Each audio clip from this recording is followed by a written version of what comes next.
Hey everyone, welcome to Slow News Day Live. My name is Steve Poikinen. I am hanging out here in the Santa Cruz Mountains for not too terribly much longer.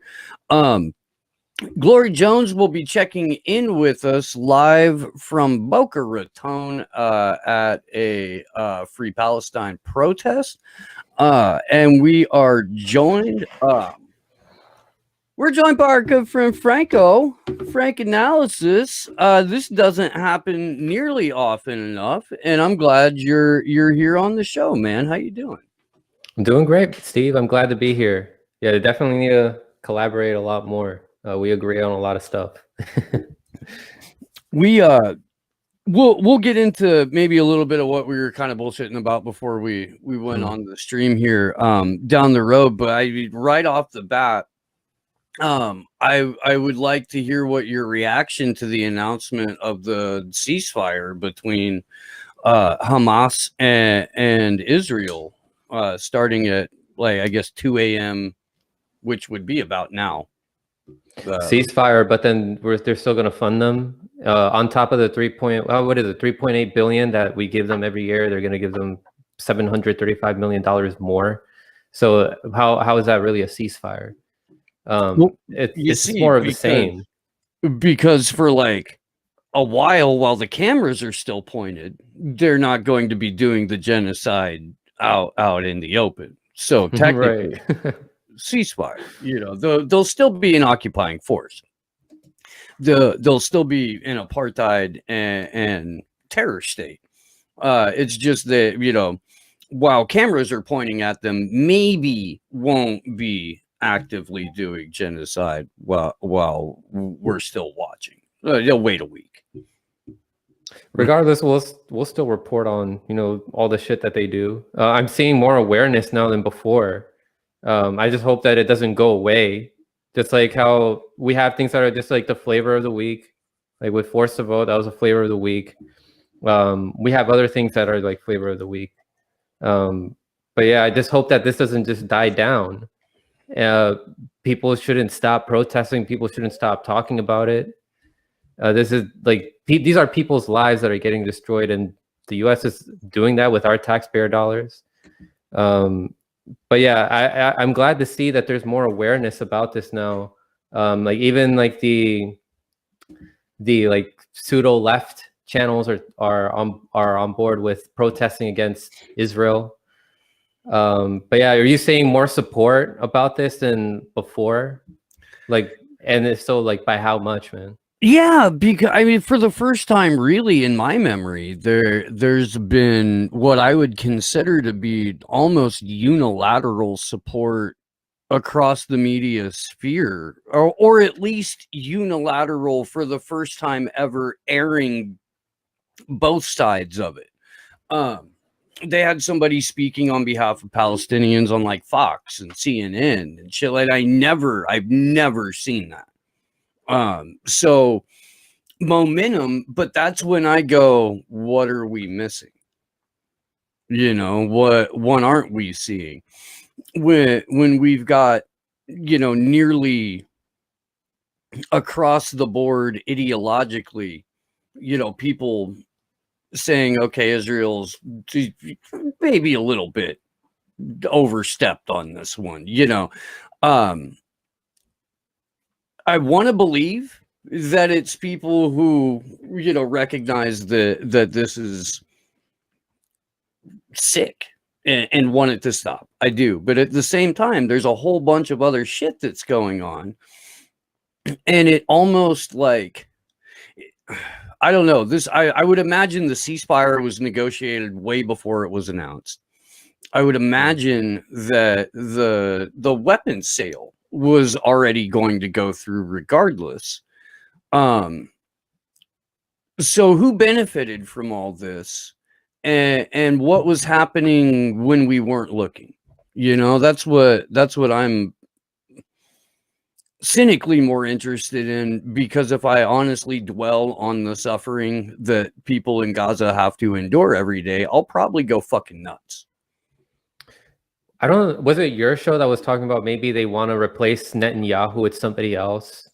Maybe they'll replace them with someone who appears more progressive, but the same shit just continues.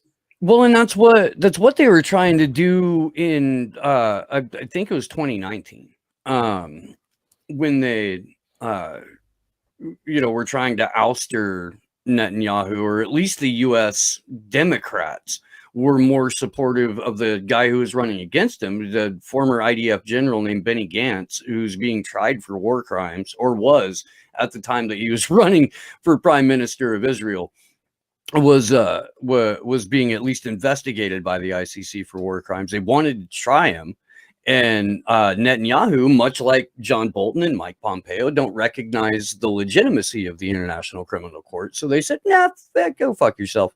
And even though Gantz didn't win, he still retained a lot of popular support by more like, I don't know, Democrat or like center right in the U.S. in terms of the establishment. Like the hard right wingers are always going to go for Bibi, because the Likud is what conservatives wake up in the morning wanting to be, But yeah, I mean, it makes sense if you were trying to like shove out someone who's become the face of Israel's aggression. And try to like put somebody else who was a little bit younger, maybe a little bit nicer looking, maybe a little bit more pleasant to be around, and then do nothing to address the actual genocide and apartheid. I'm glad to see like Pasta and Fiorella and Johnny like going out there on the street, seeing so many people out there. I forgot the exact number, but there was like thousands of people that showed up like in California. Israel's losing the plot. But yeah, we got to keep it up.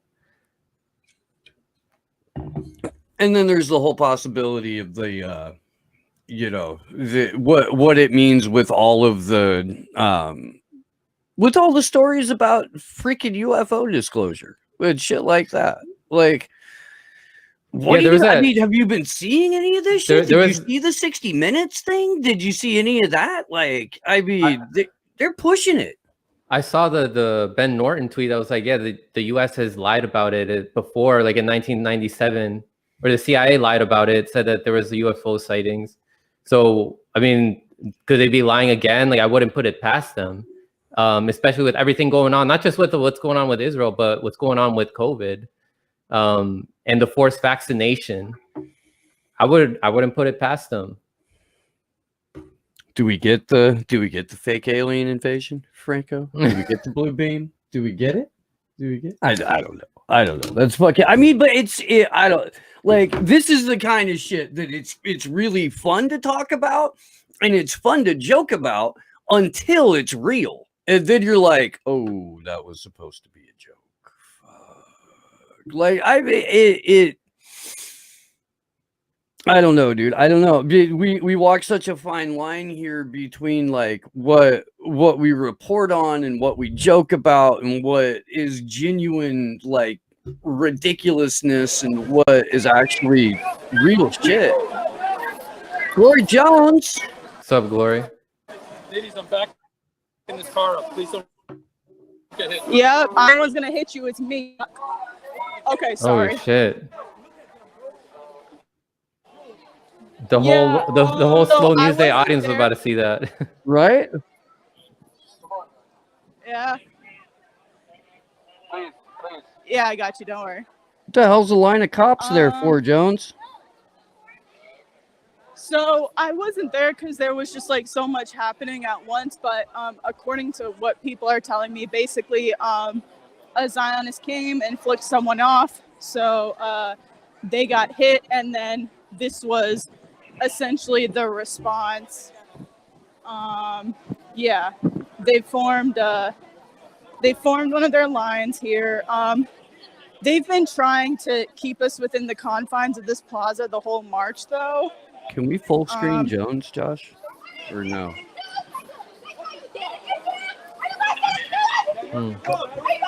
Dang.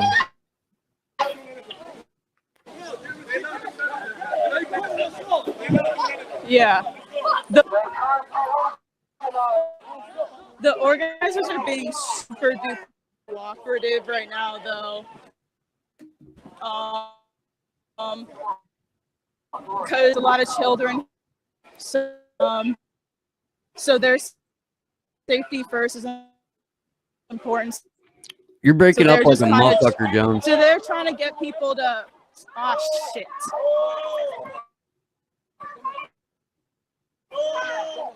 Can you hear me now? Yeah, it's just glitch. Can you hear me now? I wonder if Yeah. they're blocking shit because it keeps cutting out. Yeah, it's pretty glitchy. They might be. Can you hear me now? Yeah. I was Yeah. trying to away from them, but I also want to, fucking. Yeah. Pretty much.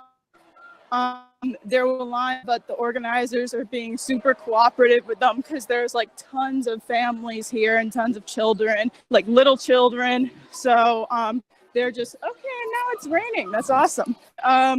So they're just being so they're just trying to get people to fall back, telling them to go home. I mean, the protest is pretty much over anyways. Like the last half of the protest, because the police were so strict in terms of confining where we could march.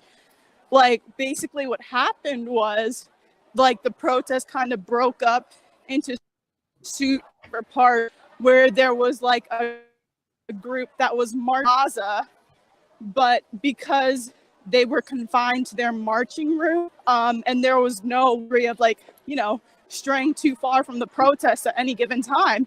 And there was also a large group of people that just stayed within the plaza, and like it was a lot of families. They were playing music. They were like, I saw a bunch of people that were praying on like mini golf. Yeah. And then Just in and out. did you? Yeah, dude, it's cutting out super, super bad. If I don't know how much longer you're gonna be there, Jones. If you're gonna be anywhere like in decent reception in the next 45 minutes or hour, please check back in with us and let us know. But it's like so fucking choppy right now. I don't even know if you heard any of that. Mm-hmm. Okay. I hear you fine. The other way that I guess is all fun. I mean, yeah. When I couldn't, it's just because the cops are wanting to start a couple of riot shields. I don't know if you're able to see that through the stream because of reception, but yeah. But I mean, I have a bunch of videos and photos from like the actual march and protest before all this madness. So Cool. yeah, I'll try to check back in a bit then. Right on. See if you can't All maybe right. get a word with an organizer. All right. Yeah, they got hands full trying to just make sure that, but I'll try. I mean, you are Glory Jones. Shut up. Celebrity. It literally doesn't help anything. It doesn't help at all. Okay. All right, Joes. Well, Okay, be yeah. safe. Check Well, back in with us. Fucking don't get arrested. We'll talk to you soon. No, Steve, I'm gonna tackle the nearest riot cop. Okay, so we'll be accepting your super raise for Glory Jones's bail fund. Try to be good, guys. I'm gonna take off the if it gets to it. Okay, checking back in a bit. Actually, I should. Oh, mid-sentence. From what I've been reading, though, it all started with Netanyahu not being able to unite the right in Israel. Do you think there's any chance that the right could be united again with the chaos that's going on right now with the Palestinians who are united right now? Do you think that they're going to find a way to unite, or do you think that they're going to stay divided right now? I mean, here's the problem. You've got Orthodox Jews, you've got secular Jews, you've got Reform Jews, you've got people who are there as settlers, you've got, a portion of I guess like I don't think Palestinians can actually run for office in Israel, but you just No, still they're not got allowed. a like significant percentage of the population that is Palestinian, and you can't like, I don't know, dude. I don't think that they haven't had a coalition in the last 4 elections because they can't reach consensus in there because even the religion itself is so fractured. So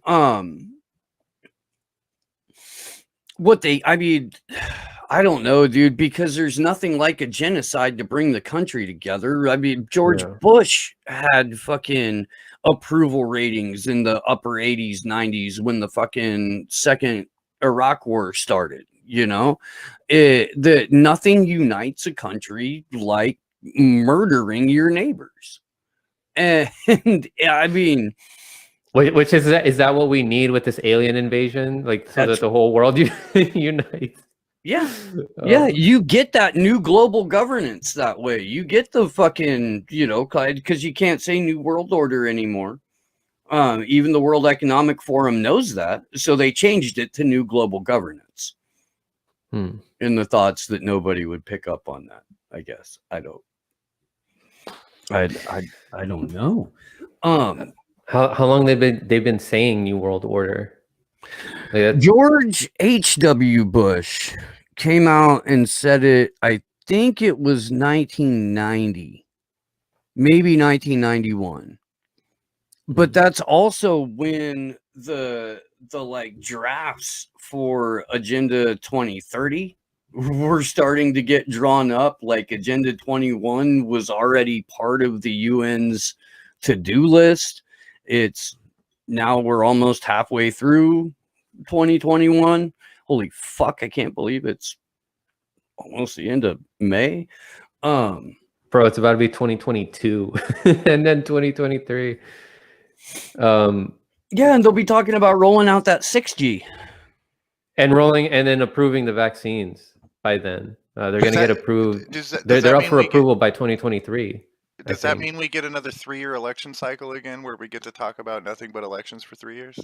Oh my God. I'm hoping more people grew out of that. I grew out of that. In the beginning, like when I first started out, I was talking about like the primaries and shit. And I was thinking, man, if I started a little bit earlier, probably could have picked up more subscribers by talking more about Tulsi or Yang and all these and all the gossip that happens during the primaries. So I think that's the mindset a lot of people think is like they can start a YouTube channel by talking about elections and all these presidential candidates and the latest gossip that happens.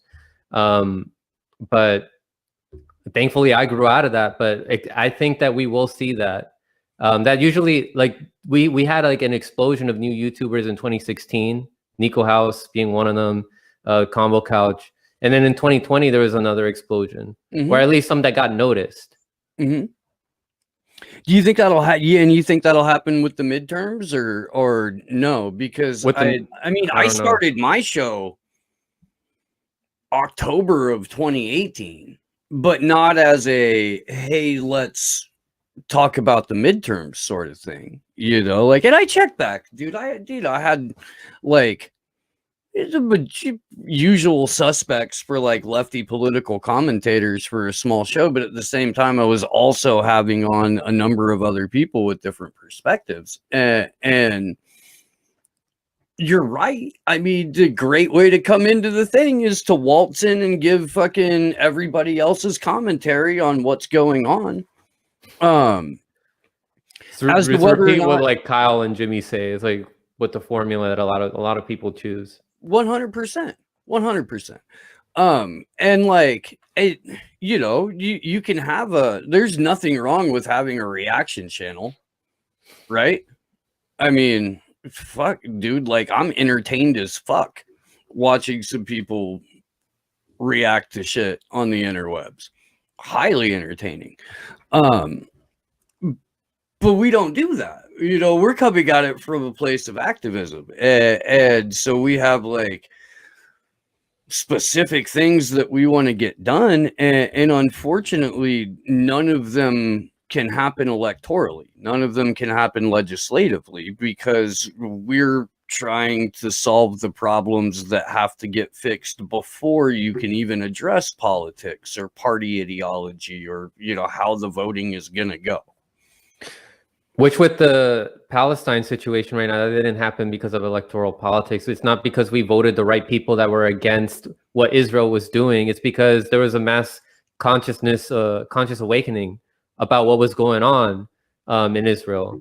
So that's what we got to keep doing, is exposing these people, going on the ground, and also opting out of the system. So we can't just stop with protests. We also have to implement boycott, divestment, sanctions, and not give money to these companies, these US companies that support Israel, which I can show you a picture right now. I think I still have it on the screen. It was Jordan Gimmick that shared it. All the different companies we should be boycotting right now because they support Israel or have financial ties to Israel. I think that, I mean, if the only thing that your governments understand is violence and money, then, you know, short of trying to travel to Sheshara or something like that to, you know, to join somebody else's army, you have to hurt these people financially. You have to. What freaks me out and what is currently happening all over the world is like massive supply chain shit. Yeah, so if they're gonna fuck the supply chain up, if they're gonna fuck with the food supply, if these things are already happening, then as activists, we've got to be able to see it coming and respond to it in a way that will hurt the people that have perpetrated this violence on us forever. You know, I don't know, man. I don't know. This is all the Israeli products or products that contribute to. So here's what okay, so it says, for details on how each of these companies support Israel, visit www.inminds.co.uk/boycottisrael.html. So Gordon Dimmick said it's the least we can do, while also being the most effective thing we can do at the same time. This is pretty much like the messaging that people like you give and that Derek Bros gives with his Freedom tells us we got to opt out of the system as much as we can. And for this particular case, if we opt out of giving these corporations money, we're helping Palestinians. And then another thing we should be careful of is like we got to watch out for those what are they called, like those sites where you can raise money, but then there's like shady connections with those sites. And then not only that, but there's like blockades, massive blockades for Palestinians to receive donations. Yeah. Right. Yeah. It is almost impossible to get direct aid to people in Gaza, to people in the West Bank, short of you having someone deliver them a briefcase full of cash. Like, it is nearly impossible for direct aid to go there. And the fucking Israelis just blew up all the goddamn banks. There are no fucking banks in Gaza now. They have all been destroyed. Who are you giving your money to right now? Like, that's something that everybody should be asking, because believe me, dude, I understand the overwhelming urge to want to help. I do. Trying to in my own way, you know, like there are a couple of Anons who know some Palestinian activists, know some Palestinian Anons, and they've been able to get like some crypto moved. But again, how are you going to spend that? How's anybody getting direct aid to Palestinians right now? This is something that I would really, really like to find out. You know, like if anyone is watching right now, and I will, I'll reach out to Eva a little bit later today when it's, you know, morning in Russia, and and see if I can't find out from her. I didn't get a chance to watch the interview that Fee put up with her yet.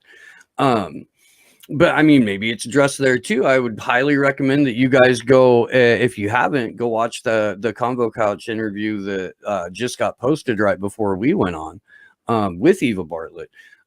Because this is, I mean, it's shit that like people just don't think about, you know? And I know why you brought that up. And I've actually never really talked about that dude on the show. But it is important, and that guy's just a fucking schmuck, dude, and 100% an op.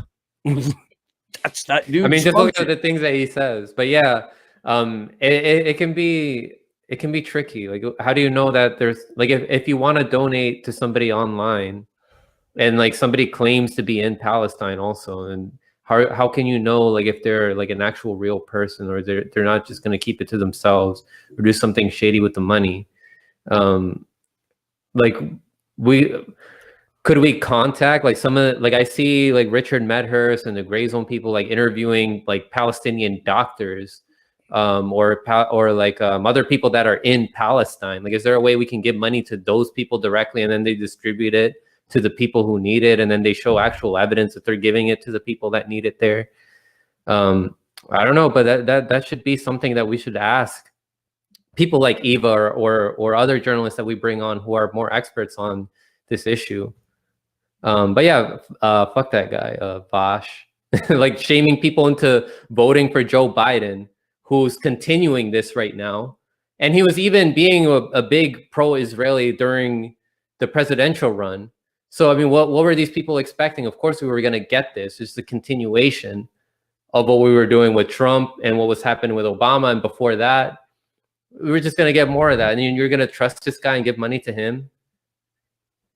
Is this people applying that, like what you said, like that worshiping of figures, like of saints and of gods, and instead of applying it to that, these atheists are applying that to not just political figures like AOC and Bernie Sanders, but they also do that with these people on the internet who have a show. Yeah, I mean, look, it's natural to want to, you know, project your own hopes for something onto other people. It's natural to like want to elevate people who you agree with and all of that. I'm not like really faulting anybody for that. But at the same time, you need to be really, really careful with that shit, because there are actors, there are people who are professional fucking manipulators, there are people who have an agenda that they're not sharing with their audiences, you know. And I mean, when you're around long enough, you can tell. And some people can like pick up on who a real one is right off the bat. But there are a lot of people who just don't know shit about politics. More naive. Yeah, dude. And all they're seeing is a subscriber count or a view count or like, you know, a flashy or attractive thumbnail or a title. We live in a fucking society where it used to be like, now like 80% of the people don't read past the headline. 78% was the last number that I saw for people who don't read past a fucking headline.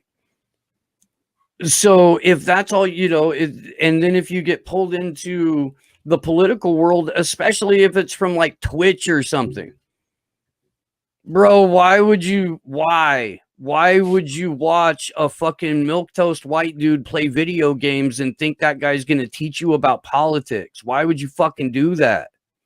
What's wrong with you? You know, fucking like. And then they sit there for hours listening to this, and then they think it's the truth. They don't verify the information for themselves, like after what this person said.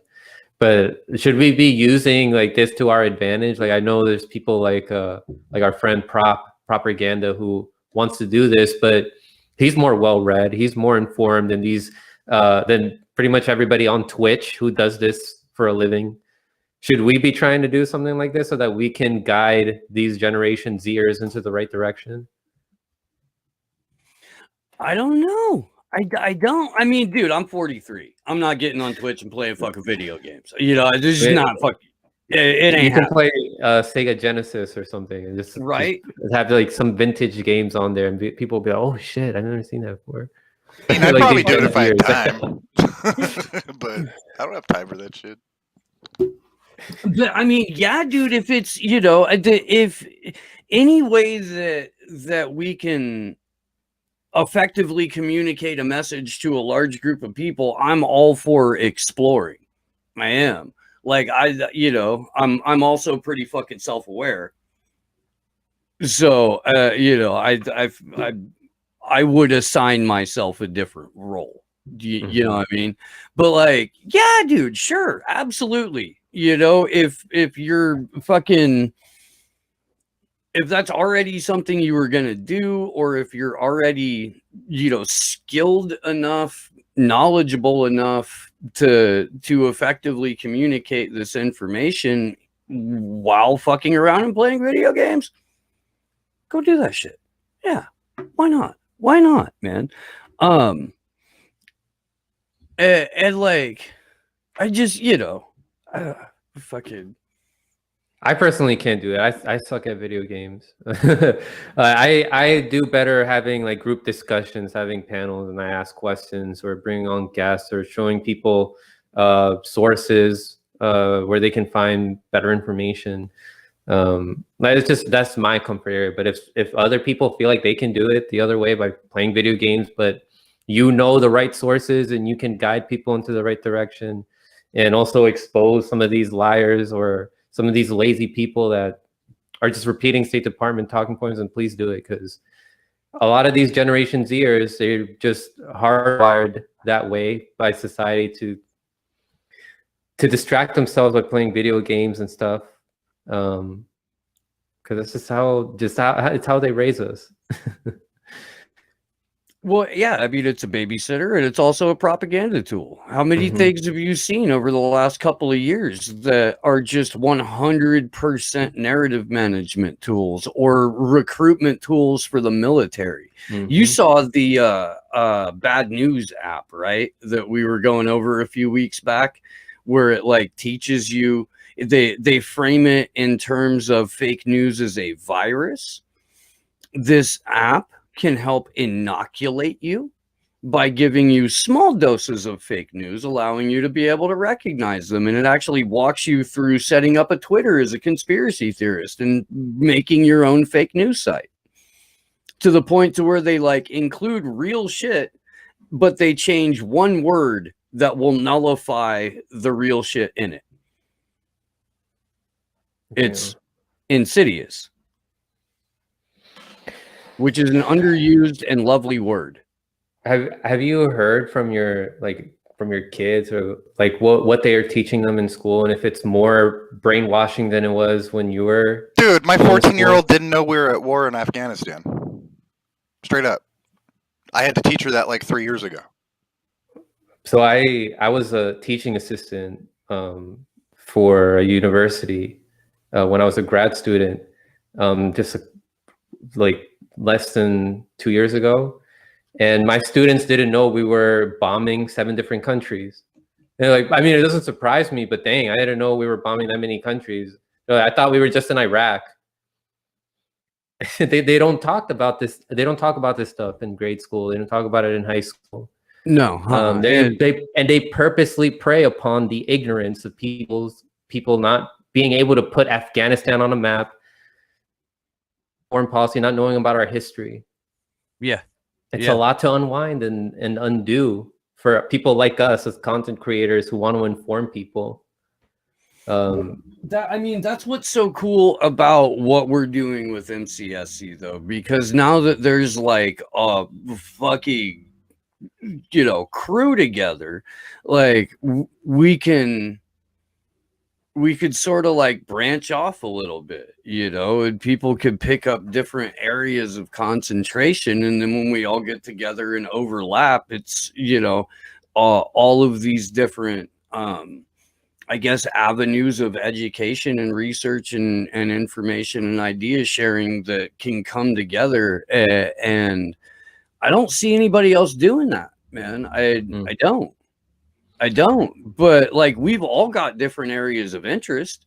We've all got different shit that we go do for downtime.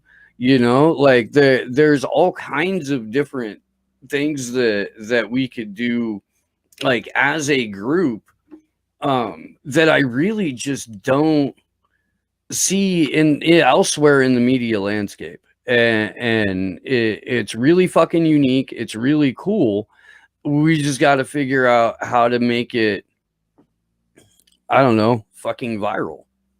Hell yeah. I mean, it's hard for one person to do like all the shit. Like can you imagine one person trying to do like everything Combo Couch does with election integrity, everything that you do? Like there's not enough time in the day to inform yourself about every single thing.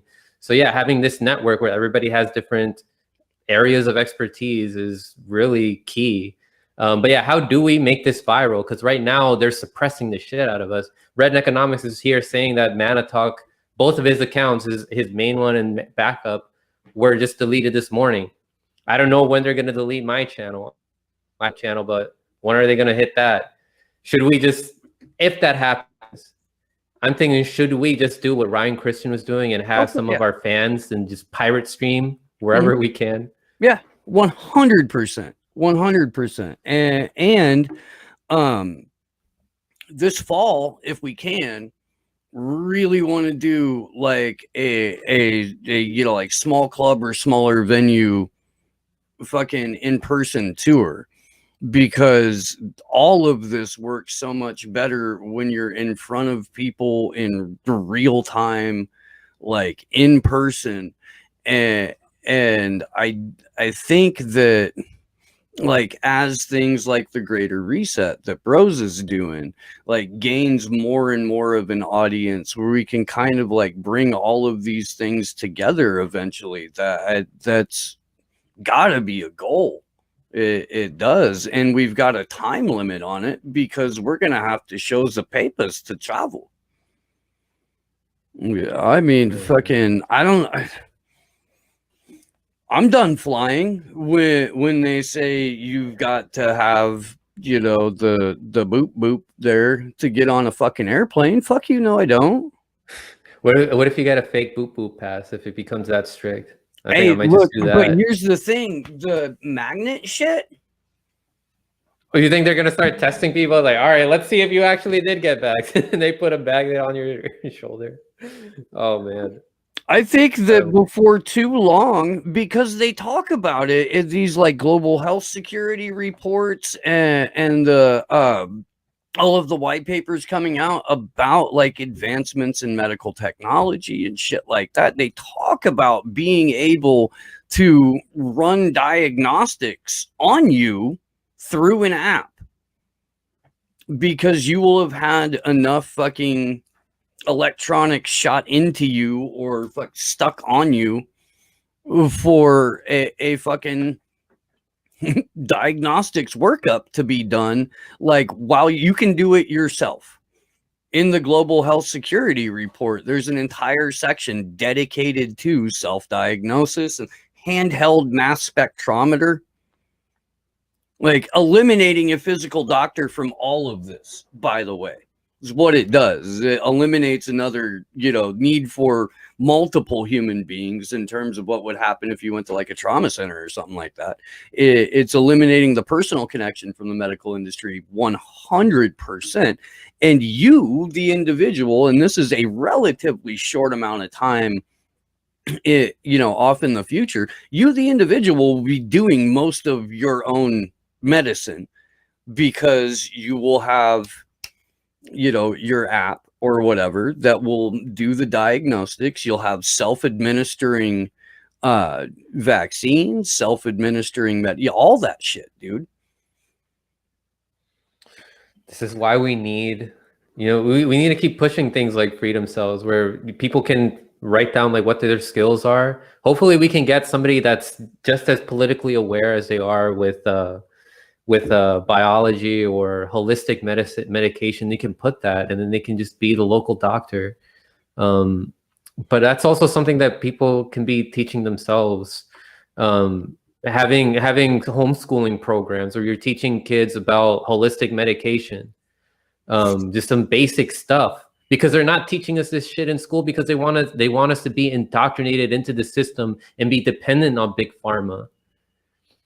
Unfortunately, that's what it is. Look on big pharma, but on grocery store, on big box stores, on all these things that make us sick, give us autoimmune diseases, like all these products that we get off of the shelves. Look at the ingredients. Look at how long that ingredients list is. Like some of that shit that's in there is going to give you autoimmune diseases. Your white blood cells are not going to recognize that, and if you keep eating it over time, it will accumulate in your body, and then you get an autoimmune disease, and then you're dependent on big pharma to keep buying their medication, when there's treatable shit that exists out there. If you change up your diet and eat something that's more natural, you could treat it and cure whatever you have.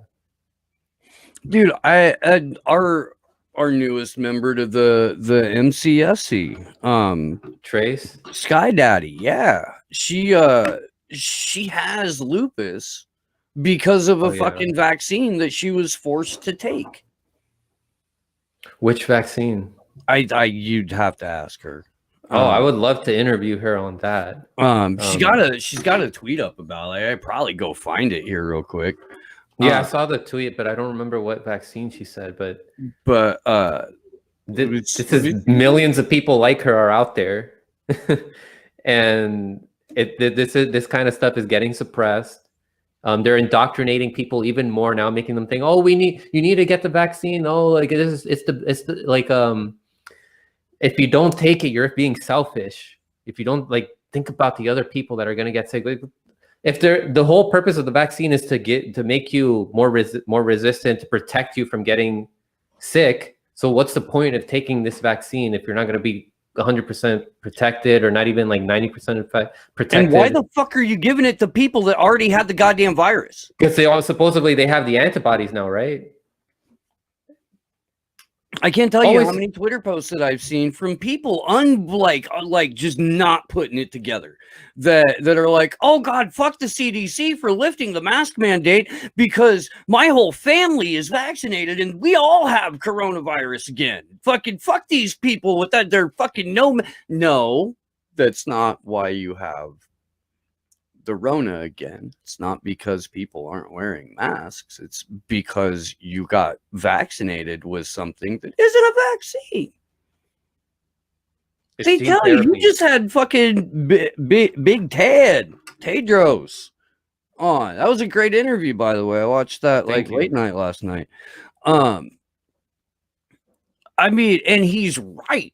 He's right. The people that make the shit are telling you this is for symptoms, or you're still gonna have to social distance. You're still gonna have to wear a mask, but then people like Biden, these politicians, why aren't people putting two and two together? How inconsistent these politicians and people in the mainstream are being with the CDC's own guidelines.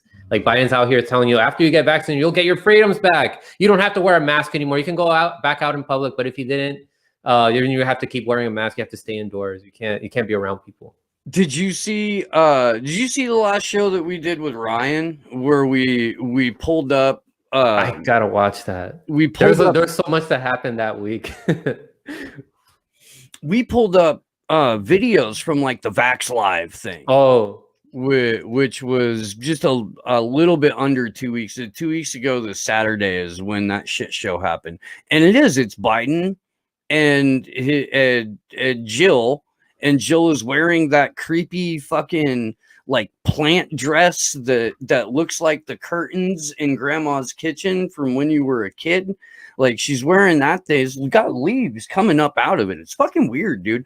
But they're straight up, if you want to go back to normal, using this shit you weren't able to hug grandma last year and blah, blah, blah, blah, blah. And fucking for all the stuff that you missed last year, you get it all back if you take the jab.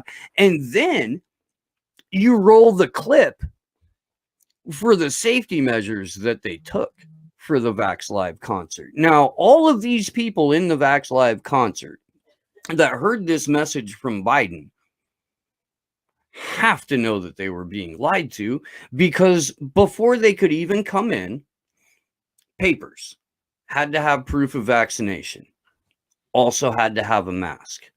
Also, there were contact tracers everywhere. Also, there were temperature check stations everywhere. And they were fucking like lit. They had staff come out sweeping the floors during the freaking middle of the thing.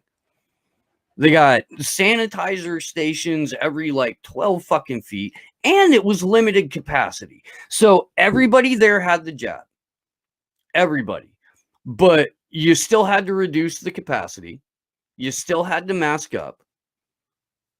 And you would assume be somewhat distant if they're reducing capacity.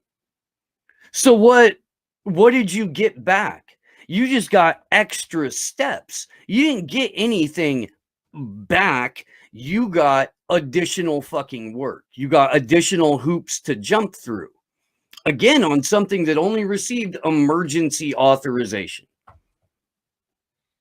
It makes you think, like, if this corruption is out in the open right now, like we're seeing it happen, it makes me wonder, like, how long have they been doing this with a whole bunch of other stuff, right? With a whole bunch of other diseases. Go read Behold a Pale Horse. Like, and I mean, like, polio in and of itself is still sketchy. Like, there's a lot surrounding all of that isn't kosher. You know, and AIDS also. There's a book about I didn't get to order it yet, but shit, it's on my list, and I want to read it so bad, about Fauci's role and how shady he was with the whole AIDS thing, and how a lot of things were his fault.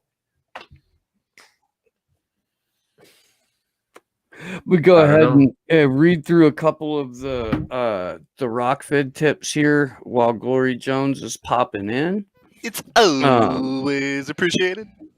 You know what, Josh? It's not time for that yet. You fucking chill out. It's buddy. always appreciated. You know what? Nobody's getting their fucking super raised. All right, instead of couch, what do you say on Slow News Day? Oh wow. The gamer chair. Yeah. What do you say? No. It's just she says Slow News Day. Always appreciated. On Slow News Day. We had a couple of tips that came in. Hunter, thank you. You rock, Hunter. Thank you, Hunter. Can't watch right now, but we'll when I get home. Much love to all of you, fam. Shadow Band Refugee says, feeling the pain of the Palestinian people in Gaza or the West Bank is absolutely untenable. To be informed, to be revolutionary is a curse. Israel is genocidal in nature, must be smashed and abolished. Ethno-states are evil at a profound level. Make Palestine Palestine again. All power to the people. Jones, you're not helping, dude. Shadow Band Refugee again. For Glory Jones's bail fund. Alice Skull. We used to refer to authoritarian policies as draconian measures. We've forgotten that just in time for alien disclosures from the Pentagon this year, you live in a cartoon. It's true. It's true. Thank you, guys. Very much appreciated, everybody. And by the way, man, you almost said it. You almost said it with the pasta accent or pasta impersonation. That's Josh does a better pasta anyway. He does. It's a work in progress. I'm about ready to kick Joan, see if she can come back in. Yeah, it looks like she's getting. I'm hearing Oh, she's back. Okay. Yeah, her internet's like straight up dying, so I wonder if they're like jamming shit over there. They probably are. Someone said Glory sounded it looked a little cartoonish. Glory what? Looked and sounded a little cartoonish. Yeah, because I mean, it seems to be more and more of a just matter of course for there to be signal jammers at protests, for there to be interruptions in communications or inability to get signal out. And I don't goddamn fuck you. I'm really tired of my laptop right now, and it's slow as shit. I pay way too much for internet to have that happen. Yeah, I don't know, dude. I mean, over the last several years, I've noticed that like almost everywhere that I go for an event, the signal's being jammed. I would imagine that at a protest like this in Boca of all fucking places, which again, really weird, but also cool. I would think that it might be a matter of course. Hey, Jones. Hello, can y'all hear me at least? Yeah, we can hear you. You sound better. Okay, yeah, I'll keep the video up and for that. CW. Yeah, co-hostess with the mostest. And then what was I saying? Okay, so yeah, after I showed you guys the cops like set up in formation, got more info on that situation. Turned out that what happened was one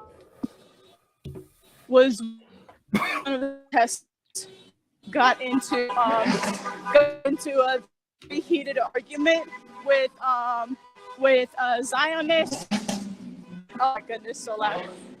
One of the protesters got into a very heated argument with a Zionist from a car, and then what happened was the Zion out of their car, and then I think a little half my hands were thrown, just an argument, but because the Zionists got out of the car, they were basically like, arrest this protester, and like playing victim and shit like Zionists love to do.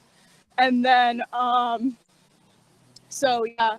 of the protesters was briefly detained, and they set up the line to train people back. And but yeah, the protester was released, confirmed that, and another incident happened as well. So turns out, unsurprisingly, Zionists get brave once the lens. So a girl got maced by a Zionist piece of shit, and there was a bit of just like buzz on that too. But other than that, like nothing escalated beyond that, really. Reminder that we expected a lot worse. We expected a whole. What? I was just going to say, reminder, we have a Zionist president, and since a lot of people are more consciously awake about what's going on with Israel and Palestine, we can just shove that in the faces of the people who voted for Biden. Biden saying in his own words, I am a Zionist. You don't have to be a Jew to be a Zionist. And also him saying that even if Israel didn't exist, we would go out of our way to make an Israel. Yeah, I'm going to play that real quick. If I can find a copy of it that hasn't been removed. Dang. Okay, yeah, and I was just gonna say as well, I mean, beyond that, there were no further escalations, which is pretty good, honestly, for what we were expecting, because we kind of protested in one of the hearts of Zionist landia in South Florida, and for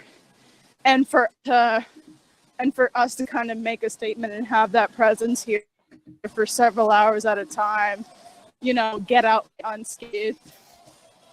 It's a good thing. I mean, I talked to like a bunch of simply asked them like, hey, what does this presence here mean to you? And they're like, oh, it means we're winning. It means we're going to win. It means the Palestinian people are going to gain liberation eventually. So just a big emphasis on that. And a lot of people saw today as really a big positive.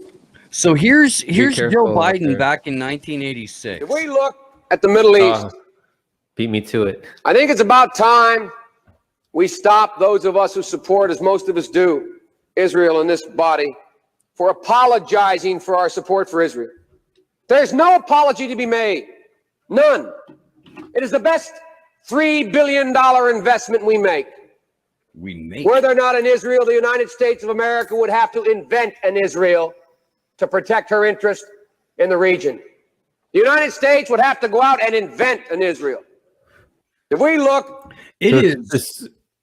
Go ahead. I was going to say $3 billion back then was just an annual thing like how we do now. Mm-hmm.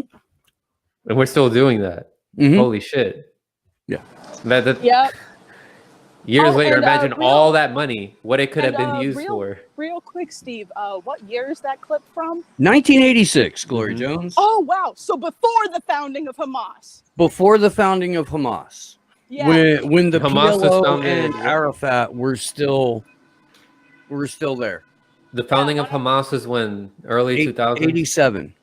Oh. Yeah, why don't you fucking butt Hamas your way out of that, you fucking shitheads.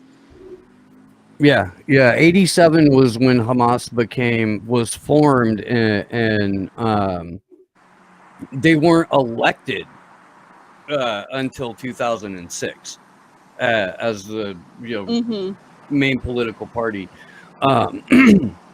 But which, by the way, that was fucking hilarious because George W. Bush comes out and makes this really ridiculous speech about the need we're doing this to spread democracy, and we're doing this for democracy, and they turn around and elect Hamas. And I believe Hezbollah got seats in a couple of different places throughout the Mideast, as a political party, as a legit political party. And maybe it's a good time to talk about who Hamas really is. Jones, do you want to kick that off? Yeah, give me 2 seconds. I am just allegedly confirming an Uber. But yeah, basically, so Hamas was really founded and kind of pushed by Israel and more so the CIA, especially when you tie in the Muslim Brotherhood. Basically, what they were presented as was an Islamist counter to the PLO, the Palestinian Liberation Organization, with its kind of with the main faction of it being the Fatah Party, which was secular, it was nationalist, and Hamas was basically founded by the Muslim Brotherhood, and it was Islamist.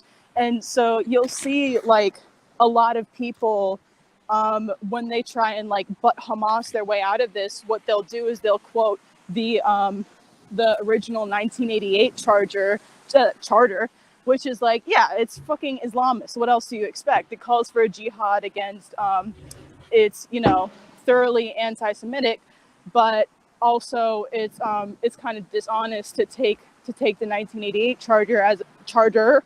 Sorry, I keep saying that wrong. The 1988 charter as a one-off thing, because Hamas has another charter that's much more moderate that it came out with in 2017, which even accepts a fucking two-state solution.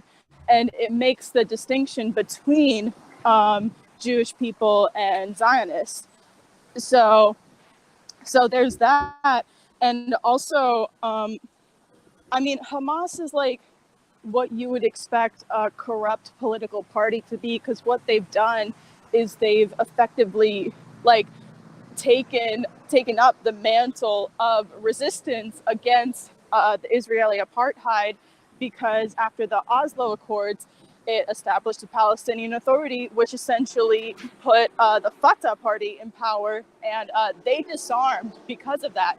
So people were so pissed at Fatah selling out that they turned to Hamas. Many Palestinian people aren't openly calling for Sharia law. They're calling for resistance against genocide.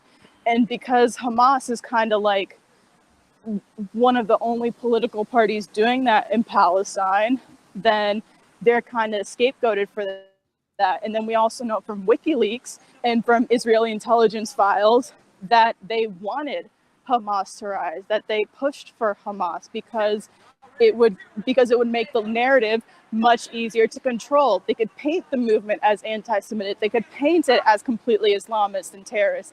They could do that without taking into account any of this history. So, yeah, I don't know if anyone else wants to pick up on that. It's simple. Like if there was no Israel, then there would be no Hamas, and by international law, like the Palestinians have a right to defend themselves, and that's the same way with Yemen and Syria. Like they have a right to defend themselves from their occupiers, the U.S., when they invade. So yeah, we're doing illegal shit. We have to keep driving that point away to people. Like we're there illegally. Israel is illegal, and Palestinians have a right by international law to be defending themselves.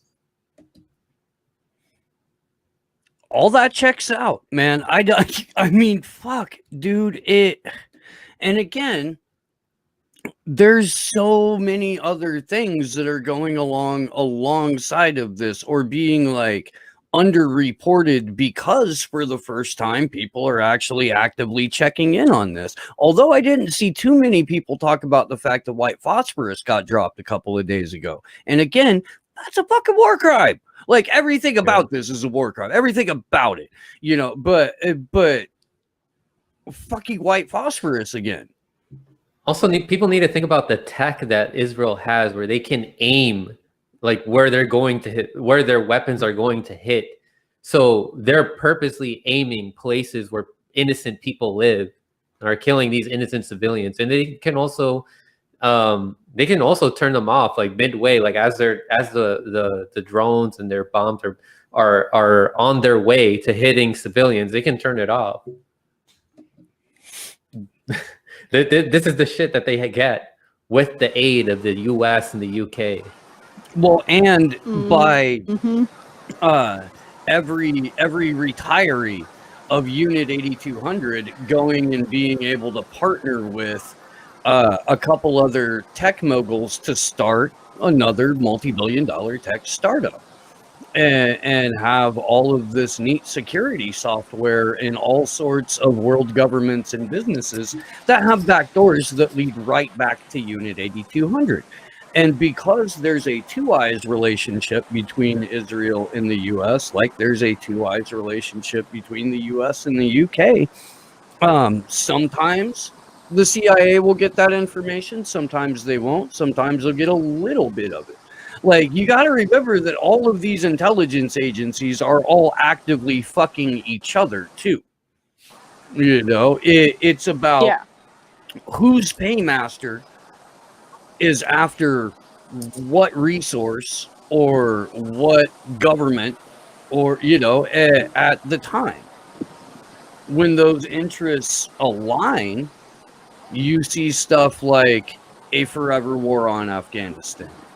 Or a fucking just almost unified narrative when it comes to something like Build Back Better.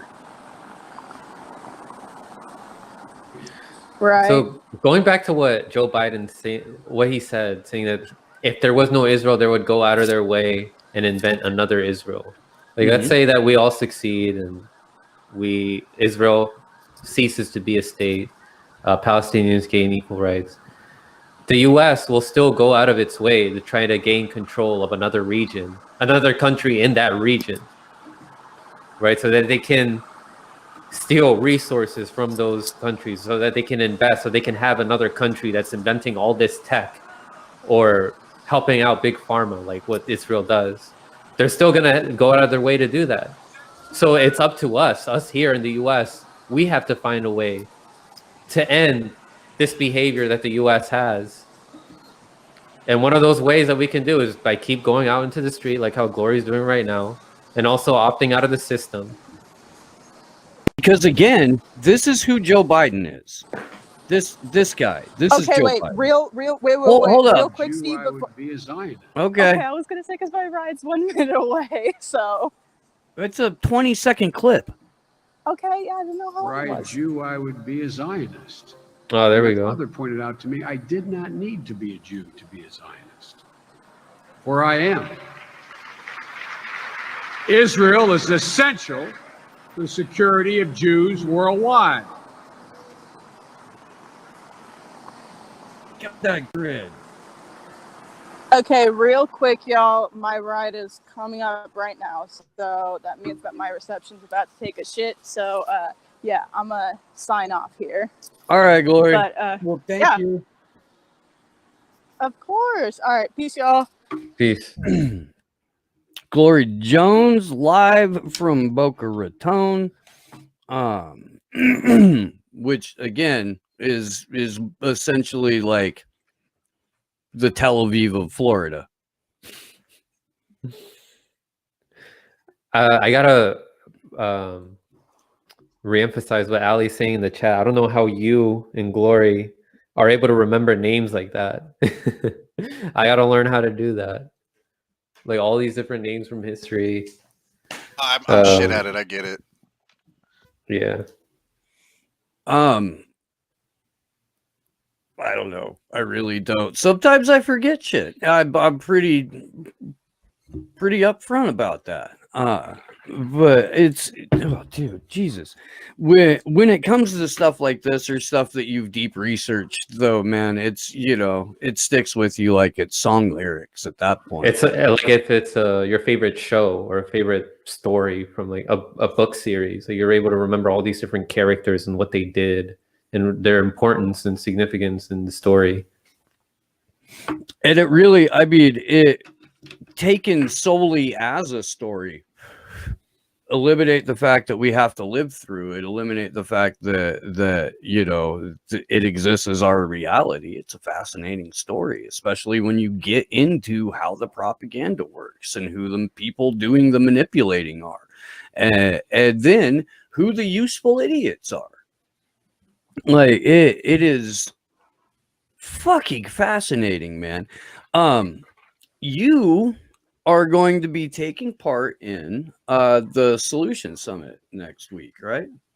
That's right. Okay. We haven't really talked about that because we're not, you know, on it. We got shit going on, but We talked about it a little bit. I saw that. Yeah. Yeah, but we should But yeah, talk since that up, we man. Promote that. Let everybody know what's going on. yeah, so I'm gonna be on a Solution Summit on Saturday at 4 p.m. Eastern Time, 1 p.m. Pacific Time on KRTD Media's YouTube channel. It's going to be like 5 hours, but I'm going to be on at, I think mine was at 7:20 p.m. Eastern Time. So that's 4:20 Pacific Time. It's easy to remember. I'm going to be on the same panel with Pasta, Kit Cabello, and Daniel Looper, the latter two of which are from Heartlands Media. And our focus is on direct action versus electoral politics. How much should we focus on that? And also we're going to talk about the corruption of our, well, not, it doesn't say talk corruption of election system, but we're going to talk about our election process. And so I'm going to let Pasta focus more on that since he is the election integrity activist. I'm going to be criticizing independent media and how they're focusing way too much on electoral politics. Now, what makes you say that, Franco?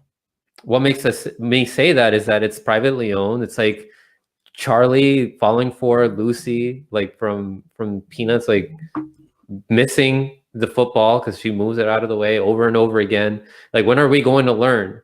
When are we going to learn? Like, the predator class, these billionaires are going to get the leader that they want every single time. Every single time, because our election system is bought off that way. And it gets worse and worse every single year because corporations get more and more powerful. Technology advances and they're able to flip things more in their favor every year. But yeah, aside from that, the other panels, to be honest, I'm not really interested in the panels that have the politicians in it. Like Shahid Buttar, Howie Hawkins are going to be in it. But the one that Fiorella is going to be in, because she's also going to be on the Solution Summit. Mm-hmm. She's going to be with Justin Jackson, Jimmy Dore, Graham Elwood, and Ron Placone. It would have been hilarious if it was Steve also in that panel. But we don't have to go into that. But we've secretly replaced Fiorella Isabel with Steve Poikonen. Let's see if anyone finds out. Let's see how everyone reacts. No, I'm not going to do that to Indie Left News. Not going to do that at all. That would be incredibly fun, but it would not be productive, and nor would it be a good idea for something called the Solution Summit. No. The solutions, ambush people. He's like, here's Well, your if you're running solutions. around out there having a panel about electoralism versus direct action, I mean, I have heard that when those are structured, they are only structured as ambushes. I heard that too before. I've heard that accusation before. Allie's heard that accusation before. Also, she's in the chat right now. But yeah, I mean, we should definitely get together and talk about this, and help me prep for that. Since we're in agreement with a lot of things, like sometimes I have all these ideas and things that I'm ready to say, but I may overlook some things. So talking to your peers is really helpful, and take into consideration the ideas that your peers have. That's something that I do with my audience members. Like I take a lot into consideration the ones that have been following my show for a long time. People like Anthony Reyes, Jack Sith, Propaganda, Mona. Like I take things into consideration about what they say, and I learn a lot from them. I don't get why a lot of these commentators are so arrogant and think they know more than their audience members. No, there's going to be a good amount of audience members on that are watching your show that know more than you about a lot of things. Yeah, and I know you do that too. I know you take into consideration a lot about what your audience says. I mean, yeah, because we have mod panels. Bring them on. Fucking no, dude. I mean, if you don't maintain at least some connection with your audience, what the fuck are you even doing this for? You know what I mean? Like, for the fame. I mean, but if you don't, I don't know, dude. If you don't see the people that are watching you as like 100% integral to the show, or that their opinions or fucking information shouldn't be considered or fucking become part of what you do, like, I don't know. Go fuck yourself. I mean, really, like, I don't even know what to say about that, because I can't wrap my head around trying to do it, But I mean, again, we're the people who are like, go out in the streets for this shit. We're throwing events. We're on the ground. We're fucking like it's part of the fucking fun of it. Like and to treat it as anything other than just how this whole whatever the fuck this is should operate is just beyond me, dude. I don't get it. Yeah, I don't get it either. Like I said, it might be because they're just the arrogance. They just want to be famous. It's similar to what we see with some of these politicians. There's a certain type of personality that gets attracted to getting into politics and wanting your name out there, wanting to be the center of attention. Probably the same thing when you're running for president. There's probably some kind of arrogance, and that's a feature in these people's personality. But if people are familiar with me and the things that I say on my show, then I'm sure you can imagine some of the things that I'm going to say on that panel. And it's going to include that independent media has to start talking more about solutions. They have to move on from this tireless habit of criticizing mainstream media segment after mainstream media segment. Oh, here's the latest gossip that happened on Capitol Hill. We need to move on from that. It's a disservice to your audience if that's all you're doing. Because what are you leaving them with? Like they understand the problem now after watching 2 or 3 of your videos criticizing the mainstream news. But now what? What do? We know what the problem is. What do we do next? electoral politics. Like, but if you're consistently talking about the latest gossip in Capitol Hill, you leave your audience with the idea of oh, we have to just vote for the smartest people there. You have to do more than that. We gotta stop. Like I said, like Charlie missing the ball multiple times, not learning from his past mistakes, continually falling for the same thing. It's insanity.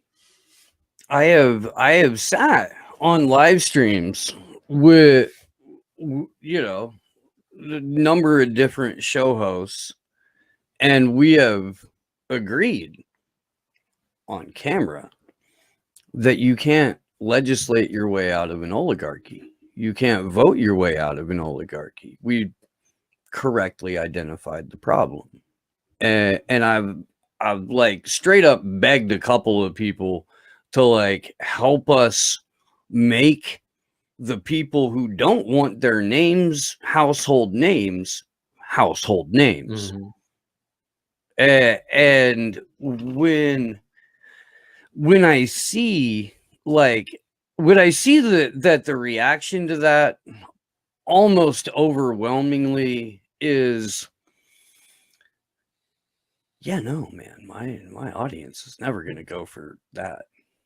You know, can't tell them that. Like we're not even allowed to say that, you know, shit like that, dude. It's like, you know,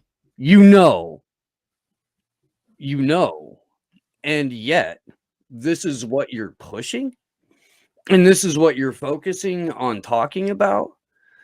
Okay, dude, then like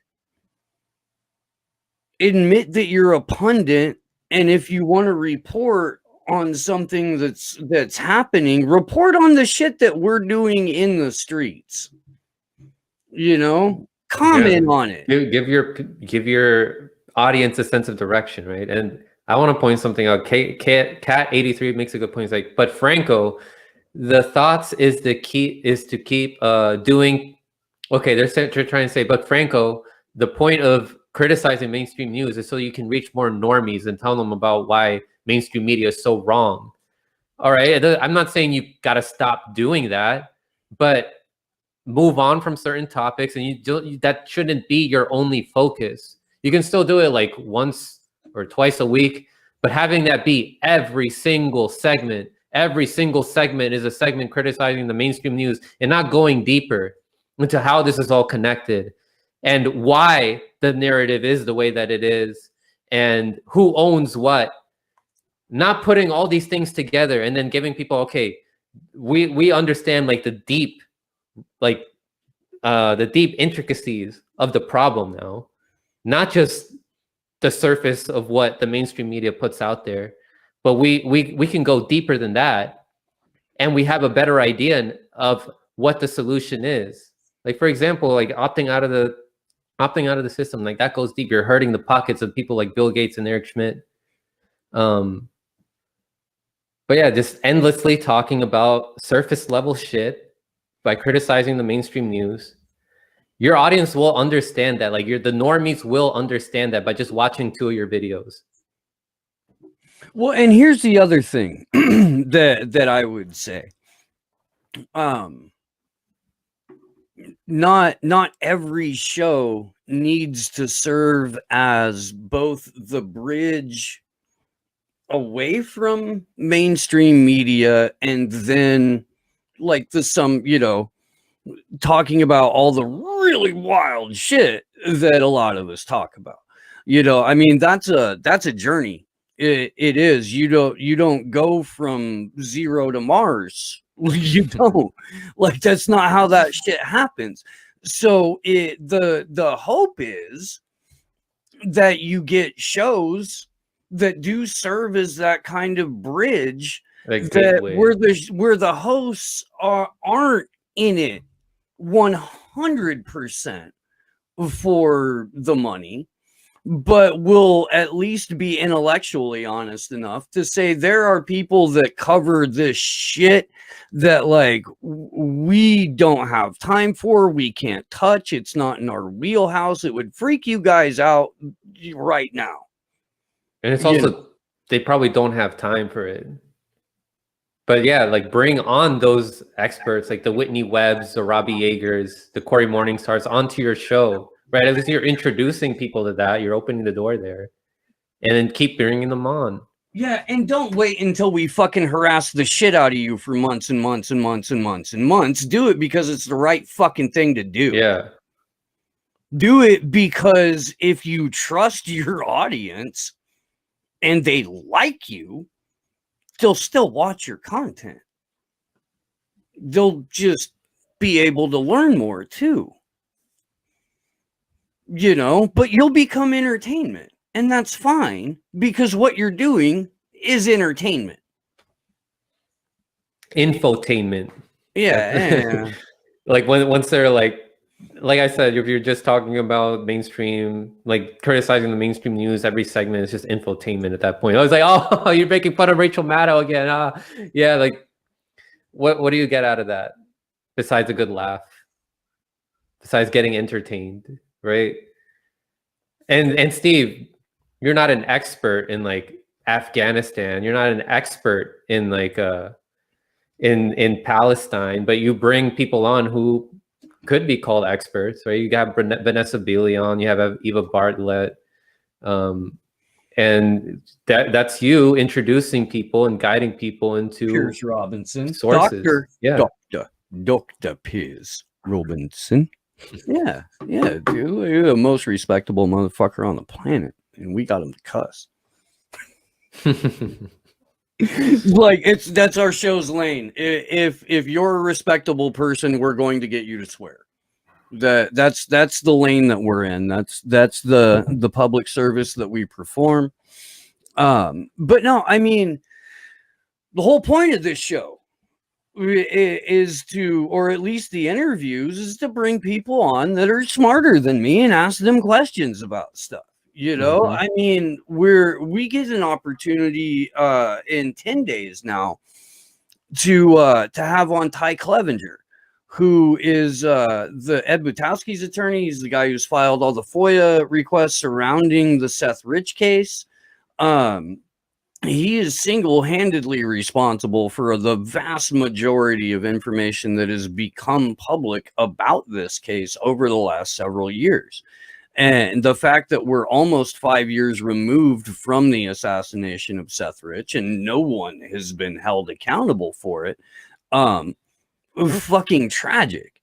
But I mean, that's, you know, like that's somebody that I have a lot of questions for. I can't wait to talk to. Like, why I mean, I've talked about this you know, that we're gonna have him on now for a little bit, and like no one has been beating down my fucking DMs going, hey, can I get that guy's email address? Or, you know, it's just weird. Yeah, because Seth Rich is apparently still a fucking third rail. It's been half a decade. We can't talk about this shit. What the fuck is wrong with you? You know, like, don't you want to know? I want to know. I want to know about a lot of shit. Like, I want to know about, you know, a lot of the stuff they're not telling us about Epstein and Ghislaine Maxwell. I think an advantage that your show has also, since you have all these fantastic people who are really intelligent, really focused on, you know, the shit that they're focused on, is you can connect the dots with these people, and you can bring it up to people and like, oh shit, yeah, when I had this person on the other day, like they were saying something, they were talking about, you know, some of the people that you're talking about that are involved with, I don't know, the shit that's going on right now in Palestine. Like it's a big advantage. Well, and here's the thing. Here's why that is an advantage, because you're not just talking to people who all have the exact same political ideology, who are only there to reinforce some talking points that are going to put you back into a system that you as the host have already agreed with me we can't legislate or vote our way out of.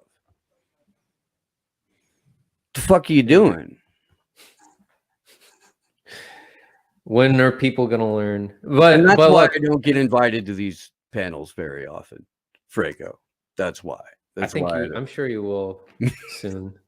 But No, I guess we're gonna do something about Julian Assange, but I mean, just as a counterbalance to some, nobody wants the fucking black pill dude. people Like, who nope. learn from you could be on there.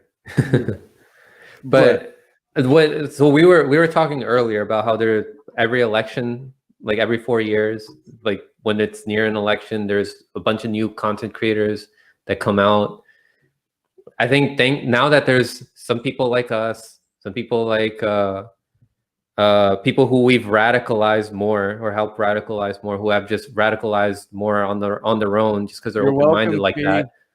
Yeah, like the Convo Couch, Nico House.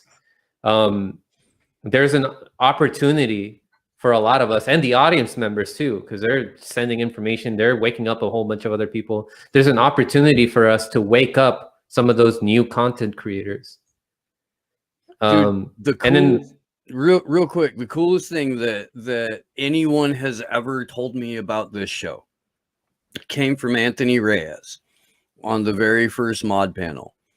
Eddie like just got the fuck on and he said, "Slow news day made me a savage." I see that. Like when I interact with him, I see the elements. I was like, yeah, he learned that from Steve. Well, if anybody learns anything from me, it's that you should ask people who are smarter than you questions. And like fucking And also not limit who you talk to based on your supposed fucking label. Also the people you bring on, like your audience learns from those people, and then they're like, oh shit, like Corey Morningstar, let me check out her work. The wrong, not the right kind of green, or the wrong kind of green. Let me look at that. And then they go deeper into that.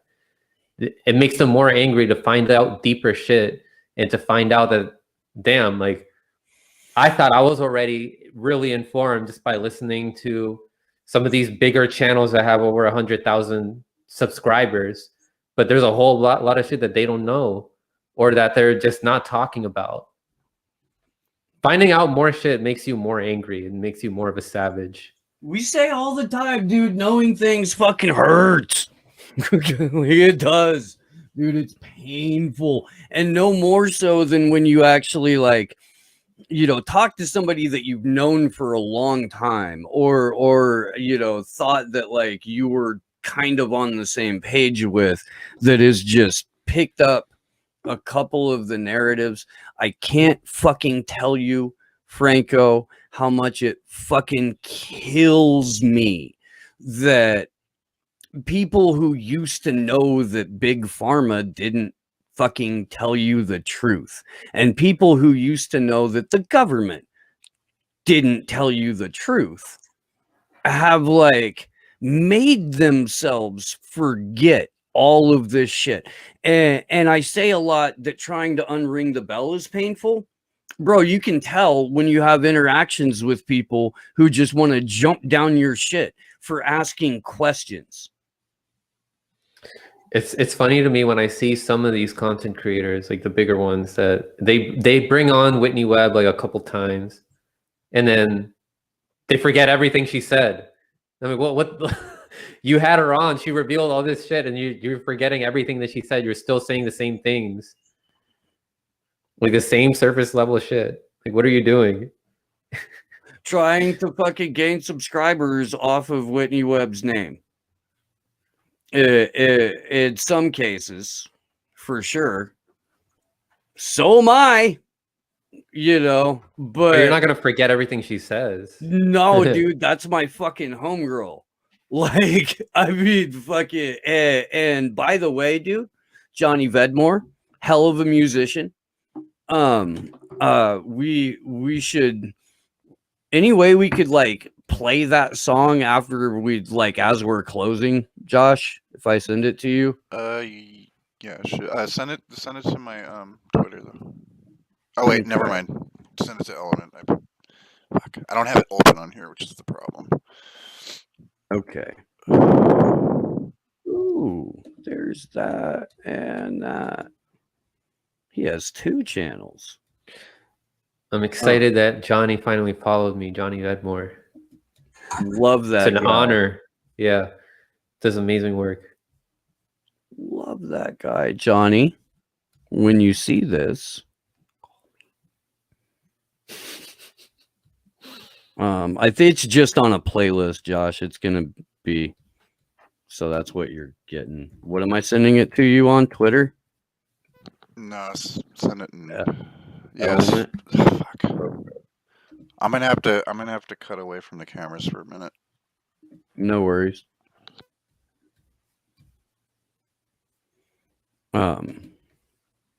But yeah, dude. I'm pretty sure I'm allowed to talk about the fact that like Whitney and Johnny are together, because they have. So very, very, very stoked for that. Did you listen to why they had to leave Chile? They were ramping up the laws for COVID over there. Well, it's not even that. It's not just that, but I mean, they're in the middle of like a fucking minor fucking right-wing uprising.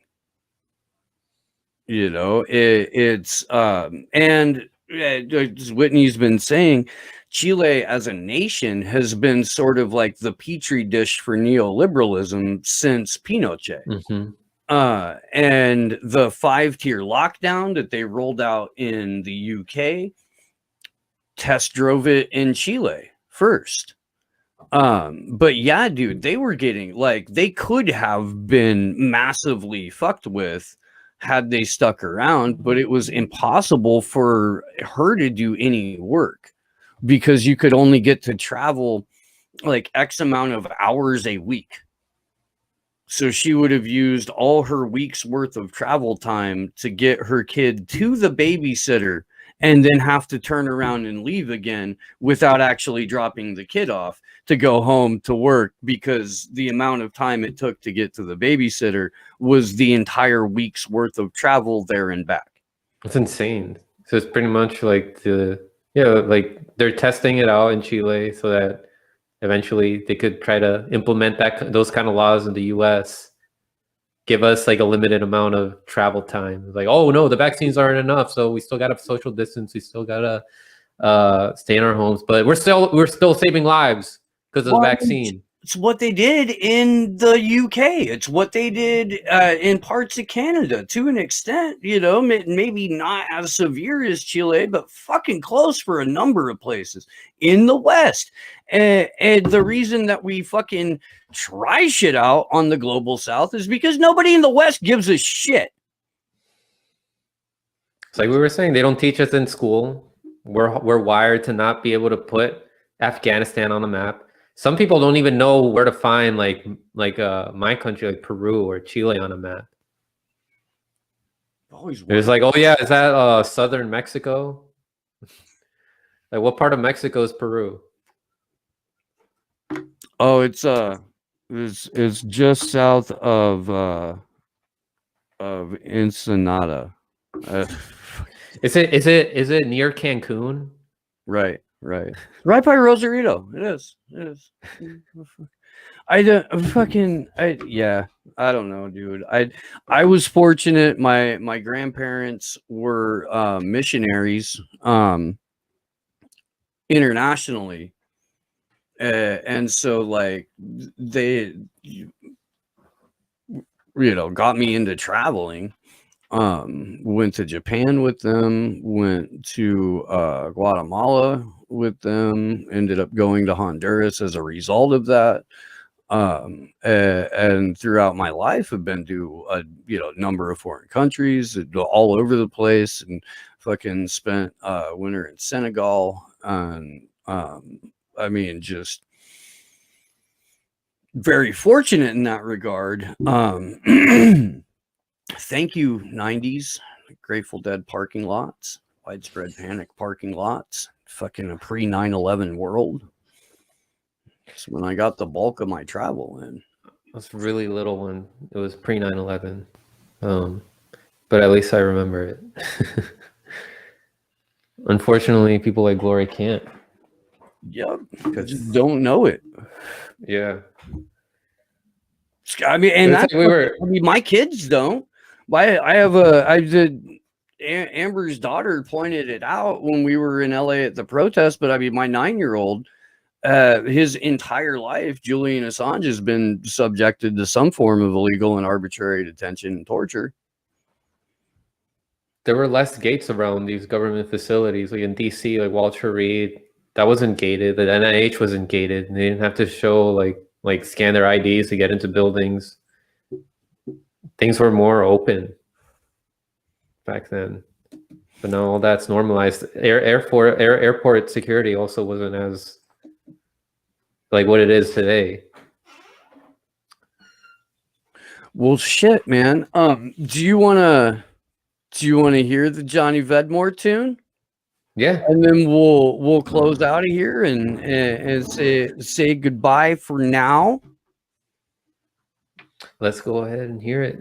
Josh, Alright, Johnny was it Vedmore. the I didn't know he first- was a musician. I don't know which one it was on, so I might have. it should be EIW, which stands for Evil Israeli War Machine.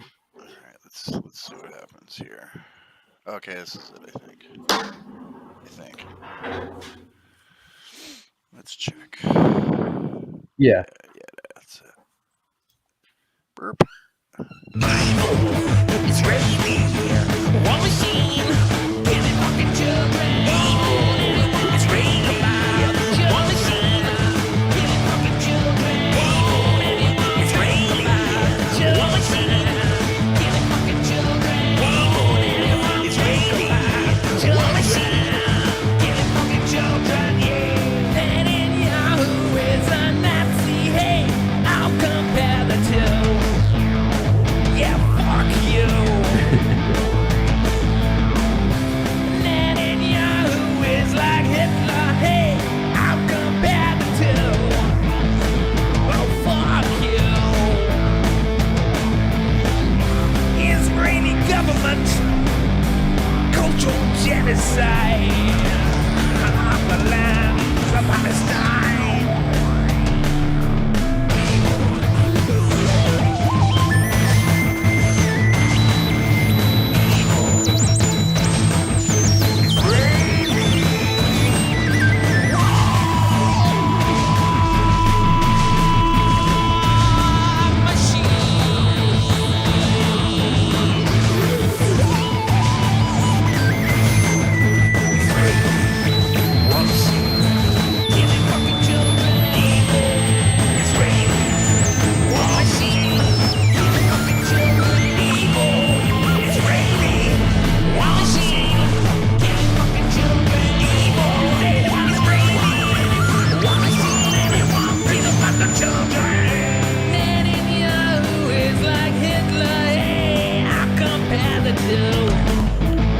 So fuck you.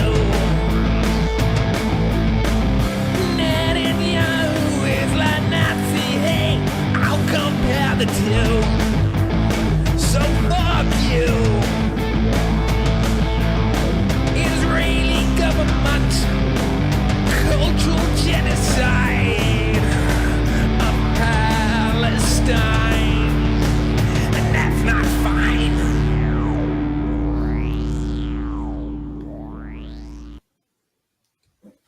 Fucking That's delightful. beautiful. That was really catchy.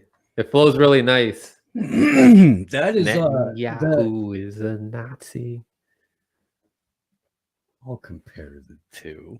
Yeah. It's fucking just beautiful. I mean, look, I love it. I love finding out that my friends that are super talented in one, one art form are also super talented in another.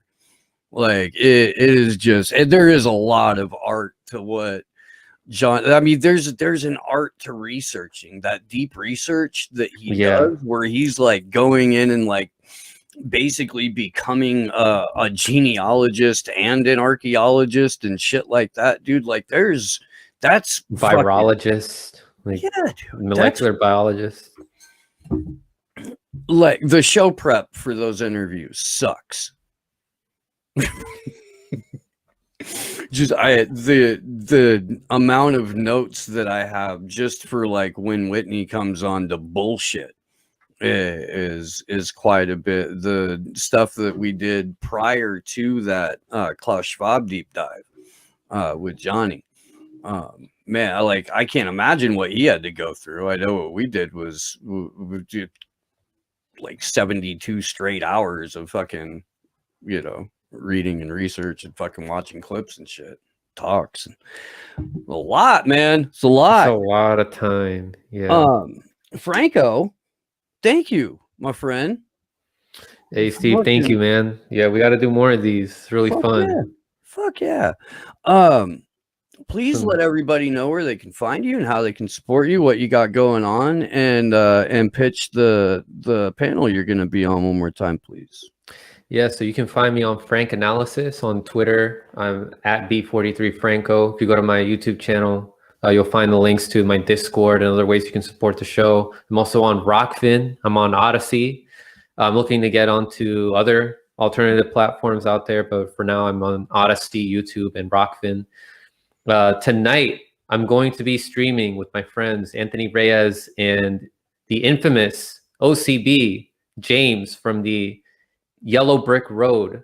We're going to be talking about vaccines and criticizing some independent news, some quote-unquote progressive independent news that don't that are buying too much into the mainstream narrative of this stuff, and we're just saying, yeah, these vaccines, they work. Franco's naming names tonight. Y'all pull up for that shit. You guys gotta, pull up to that. We're gonna have a lot of fun. It's gonna be at 10 p.m. Eastern time, 10:15 p.m. Eastern time, actually. We're gonna dive deep. We're gonna show clips, some of these clips from live streams that you can't rewind back to. It's gonna be really fun. And I also gotta criticize myself on that live stream because I was also, like a year ago, I was also buying into some of the mainstream narrative. But yeah, check me out there. And Steve, Sleepy J, thank you very much. Had an awesome time here. It was great to see Glory on the ground as well. It's sad that Ali couldn't make it, but at least she was in the live chat. But yeah, thank you guys. It's always an honor to be here with you guys. Always a pleasure. Much love, brother.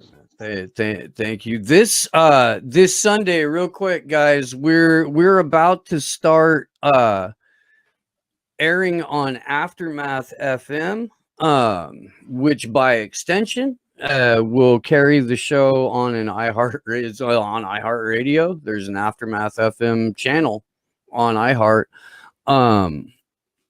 That's freaking crazy. So we're testing the boundaries immediately. Whitney Webb will be back with us. That's going to be a whole lot of fun. Tomorrow night, call-in show, get your shit together, give us a ring. We've been through some shit and seen some shit, and if you've got some shit going on, maybe we can help you out with it. So give us a ring, let us know what is on your mind. We are going to start trying to limit the calls to like 10 or 15 minutes, just so that we can have more people call in. What else? Yeah, that'll be enough for now. We always got stuff going on. Yeah. Upcoming shows with all kinds of people, man. Ty Clevenger, Ricky Varandas from the Ripple Effect.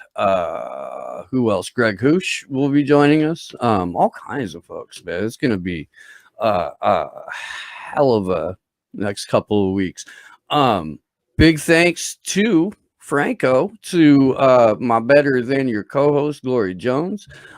Big shout out to Ali. I'm sorry you couldn't make the stream. I'm totally understanding. I can't wait to fucking hear about it, dude.